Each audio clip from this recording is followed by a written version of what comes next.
Assalamualaikum warahmatullahi wabarakatuh.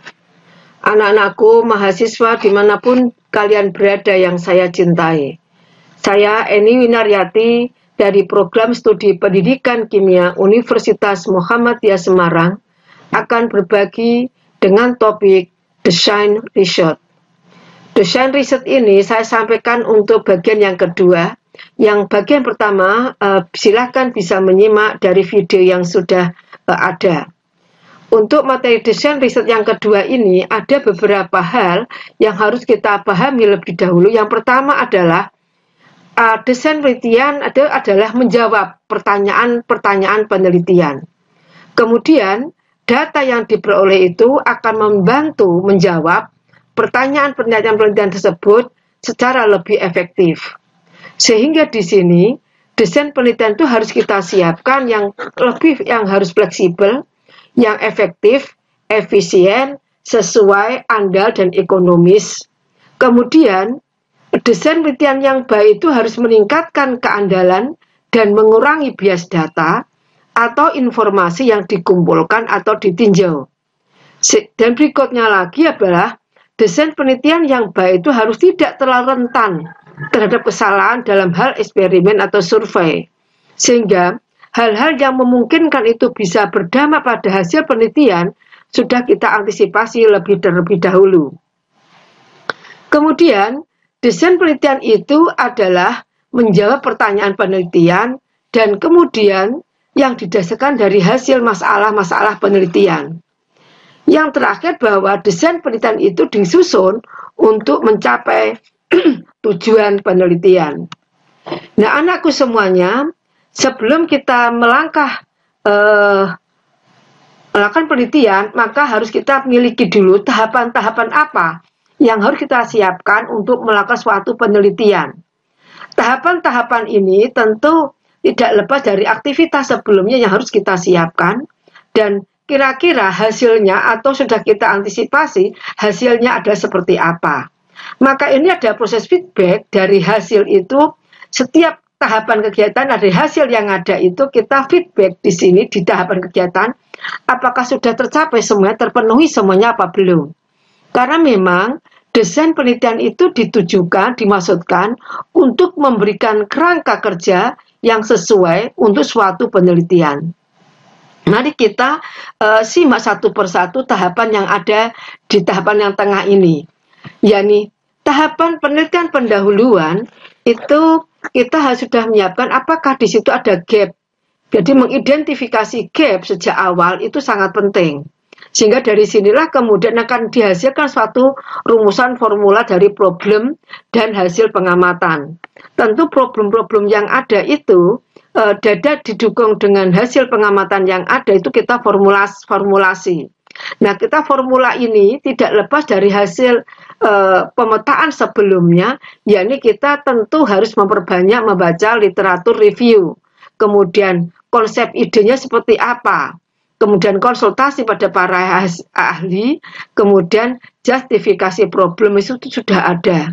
Nah, dari penyiapan sebelumnya ini, maka ketika kita akan melakukan formulasi problem dan objektif ini, maka akan dihasilkan literatur gap itu sudah kita miliki.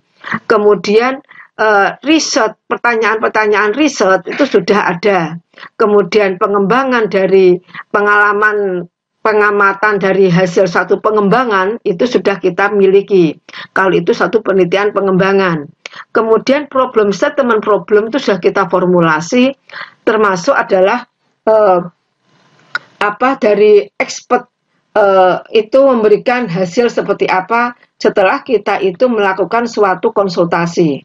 Kemudian tahap yang berikutnya adalah literatur secara intensif itu sudah kita review, dan kemudian secara intensif itu sudah kita tambahkan apakah ini ada nilai seni yang ada di situ, karena penelitian pun tidak lepas dari seni. Kemudian di sini tentu membutuhkan aktivitas awal seperti apa, yakni literatur review. Kemudian konsep sudah kita definisikan. Kemudian kalau itu sebuah pengembangan sudah kita definisikan pula statusnya seperti apa. Kemudian itu bisa ada apakah memang itu bisa mengarah pada peningkatan suatu industri, misalnya atau itu adalah penelitian pengembangan.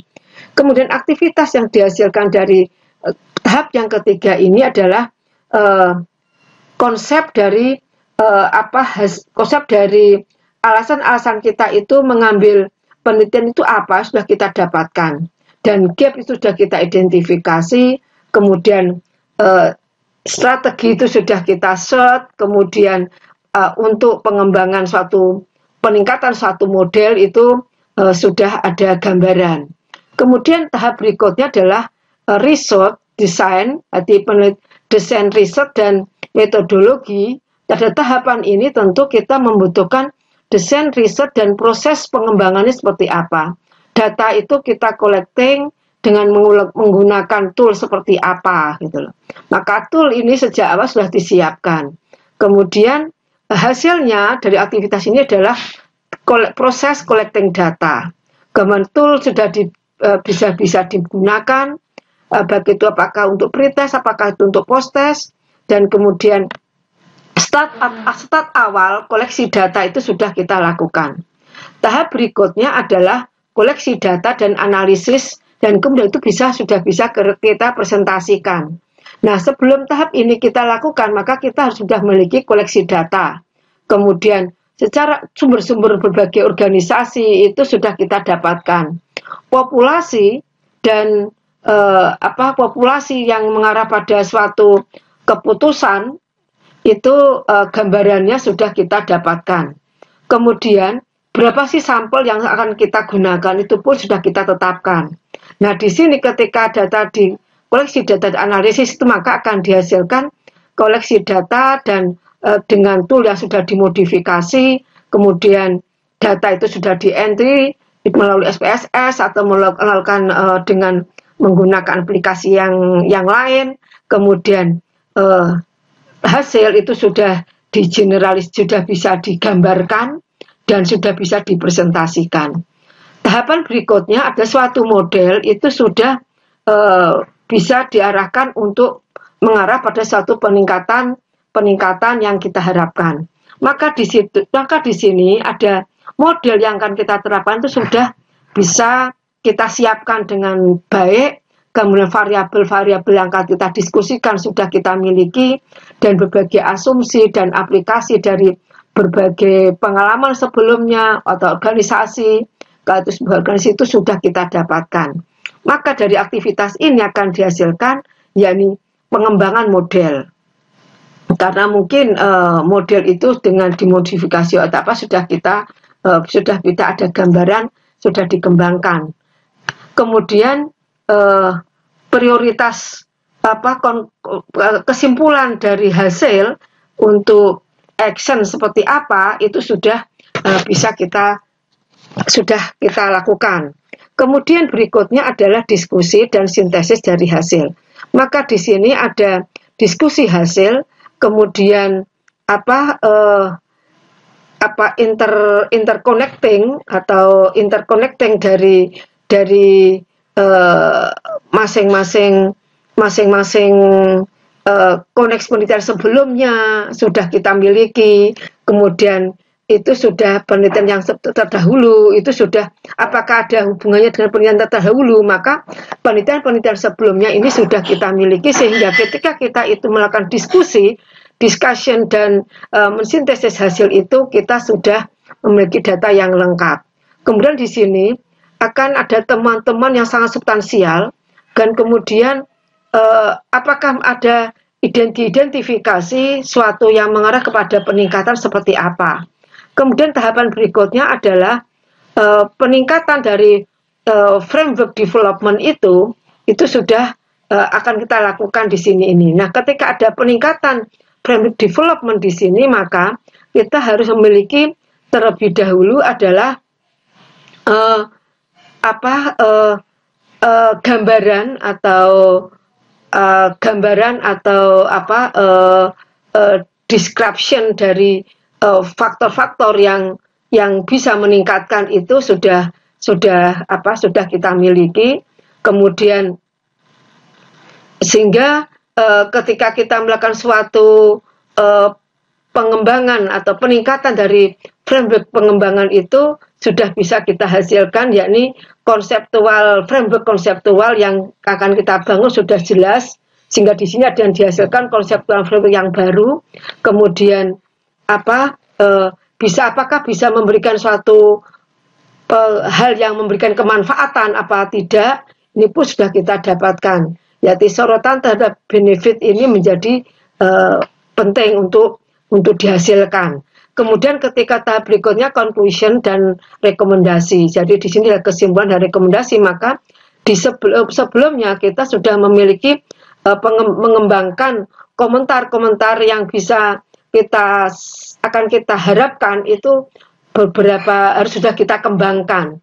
Kemudian hasil secara keseluruhan itu sudah kita peras hasilnya, kira-kira hasil secara keseluruhan itu seperti apa. Maka pada saat conclusion dan rekomendasi ini tentu pemikiran kita adalah secara keseluruhan hasil, bukan hanya tahapan-tahapan tertentu. Hasil secara keseluruhan sudah kita tangkap. Kemudian ketika dari aktivitas ini akan dihasilkan rekomendasi, dan juga selain itu adalah area penelitian masa depan itu sudah kita dapatkan, bisa kita kembangkan, kita sampaikan kira-kira apa area pengembangan berikutnya. Berikut ini ada saya gambarkan, karena sudah saya sampaikan di awal bahwa ketika kita melakukan desain riset itu, kita harus paham dulu apa sih jenis-jenis penelitian yang sudah ada dan bagaimana karakteristiknya. Seperti riset desain itu ada dibagi kuantitatif dan kualitatif. Kemudian kuanti dan kuali itu ada lagi eksperimental, non eksperimental, kemudian kualitatif itu ada fenomenologi, etnografi, grounded theory, case study, kemudian kalau eksperimental ada true eksperimental dan kuasi eksperimental. Ini yang biasanya pada dunia pendidikan menggunakan kuasi eksperimen. Kemudian non eksperimental di sini ada description, kemudian korelasi desain, ada sejarah, penelitian sejarah. Ini kemudian ada lagi juga riset study desain, deskriptif, analitik. Ketika deskriptif ada case report, case series, cross-sectional studies, kemudian analytical, observational, eksperimental. Observational pun dibagi ada cross-sectional studies, case control studies, dan cohort studies.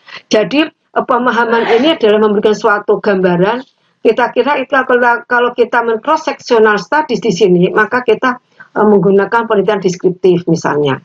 Jadi pembagian-pembagian seperti ini kan memberikan kemudahan bagi peneliti, mahasiswa untuk kira-kira saya itu menggunakan jenis penelitian apa, dan kira-kira apa yang harus kita lakukan dalam penelitian itu dengan cara kita deskripsikan atau kita analitik. Jadi ini semuanya memberikan suatu pemahaman kemudahan. Research design pun ada exploratory research design, conclusive research design, ada descriptive research design, causal research design, deskriptif dan cross-sectional design, longitudinal design. Demikian pula ada yang lain, research design, exploratory research design, conclusive research design, deskriptif, causal, deskriptif lagi, cross-sectional design, longitudinal. Kemudian di sini ada single cross-sectional design, multiple cross-sectional design, dan semuanya ini sudah saya sampaikan di awal. Jenis-jenis ini adalah satu pembagian yang kira-kira kategori masuk dalam bidang jenis penelitian yang mengarah ke saya harus melakukan suatu metode apa, penggunaan metodenya apa, kemudian analisisnya seperti apa, itu sudah ada gambaran sejak awal. Demikian pula ada research design, exploratory, conclusive, research, deskriptif, causal, ada ini observation, eksperimen, kemudian deskriptif juga bagi cross-sectional study, longitudinal study, kemudian juga second dari data study, survei, dan yang lain-lain. Beberapa demikian pula ada yang lain seperti ini pembagiannya. Ini silahkan, asalkan kalian ketika melakukan suatu pembagian itu Anda paham. Itu termasuk saya menggunakan teorinya siapa, berdasarkan apa, dan alasan apa, ini sudah kita miliki. Sejak awal sudah saya sampaikan bahwa Pertanyaan penelitian itu hal yang sangat mendasar. Maka dari pertanyaan penelitian ini akan terjawabkan kira-kira goalnya itu apa, tujuannya apa. Kemudian konseptual framework akan dibangun seperti apa. Kemudian apakah validitinya yang akan kita lakukan dengan apa dan harus kita miliki, kemudian metodenya apa. Jadi 4 aktivitas ini akan selalu terkait dengan pertanyaan riset. Maka ketika goal itu pun juga ada problem-problem yang mengawalinya seperti apa.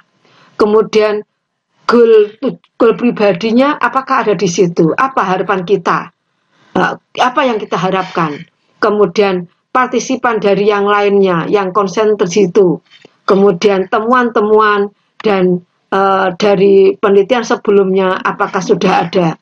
Kemudian standar etikal sudah kita miliki dan setting riset ini akan mengarah kepada metode. Karena metode ini tapi metode ini pun juga akan dipengaruhi dari temuan-temuan dari goal sebelumnya, kemudian etika juga sudah harus kita terapkan dan partisipan dari yang concern di sini sudah kita miliki. Nah, semuanya demikian pula ketika konseptual framework itu akan kita bangun.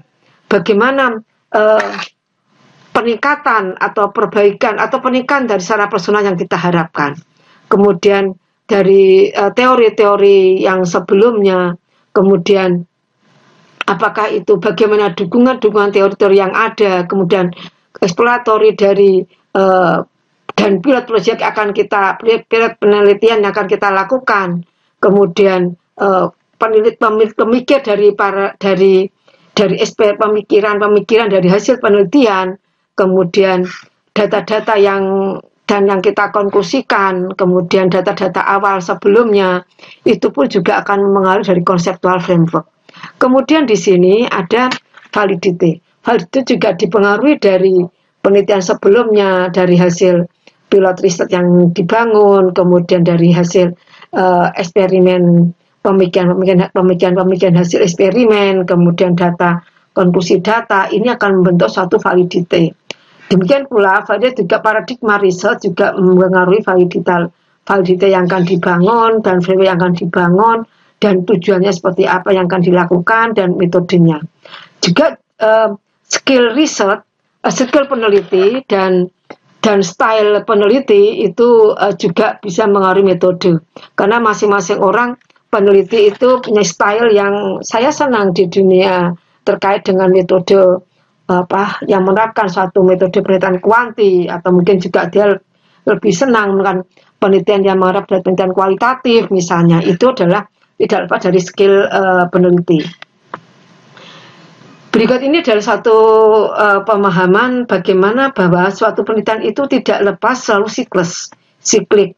Di awal sudah saya sampaikan, baik itu ketika desain, kemudian bagaimana diimplementasikan atau diuji cobakan, bagaimana hasilnya itu ada suatu evaluasi formatif. Di sini evaluasi formatif, yang formatif ini memberikan satu pemahaman bahwa setiap tahapan kegiatan itu ada apakah kita evaluasi tahapan-tahapan tengah tahapan itu, apakah sudah ada kelanjutannya lagi. Setiap tahapan harus dievaluasi. Artinya apa? Yang sejak awal kita sampaikan tadi yang ini, bahwa evaluasi formatif itu akan mengarah sebagai hasilnya dari feedback ini. Dan ini pun setiap selesai juga akan kita lihat apakah sudah mencukupi apa yang dibutuhkan yang dihasilkan di sini. Kalau belum, maka bisa itu sangat memungkinkan kegiatan aktivitas kita ulangi lagi, kita cek lagi. Kalau memang belum, ya kita kembali, maka ini akan berputar. Demikian pula bahwa suatu intervensi itu ada satu input dan satu proses akan dihasilkan suatu outcome. Dan ini adalah aktivitas-aktivitas yang ini pun akan kita cek kembali. Yang akhirnya muncul di sini ini, yakni aktivitas yang selalu siklik, berputar. Setiap aktivitas itu ada evaluasi formatif yang bisa kita lakukan. Demikian pula ini adalah bagaimana ketika kita itu membangun suatu desain riset, ini contoh desain riset bahwa aktivitas ini timbal balik. Apakah ketika metodologi itu, konsep dan desain metodologi itu akan kita lakukan, kemudian bagaimana metode itu tekniknya seperti apa untuk kita lakukan, dan hasil koleksi atau analisis datanya akan kita lakukan seperti apa. Ini berputar. Dan kemudian setiap tahapan inilah yang dilakukan namanya evaluasi formatif. Ini akan selalu terjadi, setiap tahapan itu kita lakukan suatu evaluasi formatif, apakah sudah kita laksanakan apa belum. Baik itu terkait dengan analisisnya, analisis kebutuhannya, kemudian nilai-nilai hasil yang kita hasilkan, kemudian ekspektasi kita apakah sudah tercapai, kemudian apakah sudah refleksi on analyzing, negotiating, kemudian need, valuing. Ini penting, refleksi itu harus selalu kita lakukan. Nah, refleksi ini adalah suatu umpan balik dari feedback dari hasil evaluasi formatif. Demikian pula case studies ketika kita melakukan suatu dari user data, kemudian informasi kepada user data ini, kemudian dari informasi user data ini kemudian dihasilkan suatu produknya ini, kemudian produk itu digunakan oleh user. Demikian akan selalu apakah itu ketika user itu yang diharapkan sebagai dari sumber datanya di user dan itu berdampak pada user, ini juga harus selalu dilakukan secara terus menerus. Apakah sudah memberikan dampak apa belum? Apakah sudah bisa memberikan satu kemanfaatan apa belum? Apakah sudah memberikan satu benefit apa belum? Ini selalu dilakukan dari berbagai aktivitas. Setiap aktivitas dicek kembali apakah desainer, manajernya itu kalau satu di penelitian ekonomi misalnya, bagaimana setiap orang yang terlibat di dalamnya itu sudah terakomodir apa belum.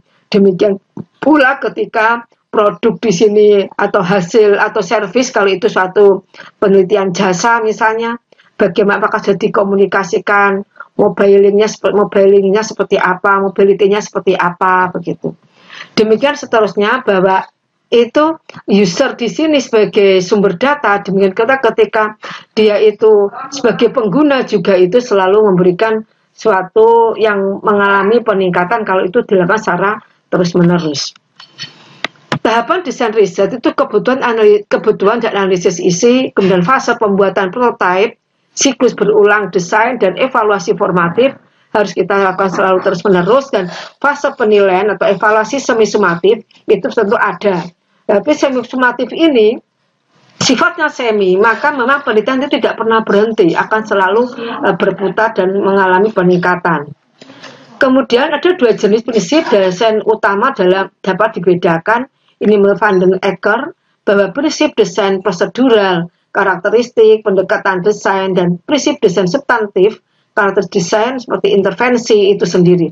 Jadi sini proseduralnya bagaimana dan berbagai intervensi yang pengaruhi itu juga harus kita telaah. Educational engineering research cycle ini apa saja di sini? Desain riset dan efektivitas risetnya seperti apa? Maka tujuan desain itu validation studies untuk menguraikan dan memvalidasi teori. Tujuan desain itu adalah memvalidasi teori, dan tujuannya berikut. Kalau pengembangan adalah mengatasi masalah pendidikan. Fokus kualitas desain itu kualitas teori seperti apa? Kepraktisan intervensi kalau itu adalah suatu desain penelitian pengembangan. Apakah ada efektivitas intervensi?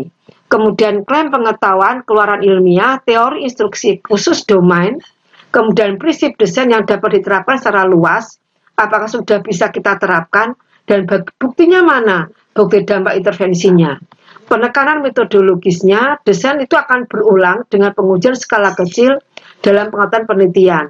Maka pengembangan juga berulang secara ada evaluasi formatif dari berbagai pengaturan yang digunakan tersebut. Dan di sini efektif eksperimen lapangan menggunakan komparatif dengan skala besar. Kontribusi praktisnya, lintasan pembelajaran khusus untuk kelas tertentu, itu sudah ada hasilnya. Kemudian intervensi yang diterapkan dalam beberapa konten ini ada intervensi pada ruang kelas atau kelas yang diterapkan, dan di sini dihasilkan perubahan berbasis bukti dalam skala besar. Berikut adalah suatu PR untuk anakku semuanya. Silakan kalian terjemahkan gambar tersebut, gambar ini, dan kemudian Anda kirimkan dalam materi dalam e-learning yang sudah kita siapkan, dikirimkan. Silakan Anda terjemahkan gambar ini dengan penjelasan yang sudah saya berikan sebelumnya. Demikian yang bisa saya sampaikan. Assalamualaikum warahmatullahi wabarakatuh.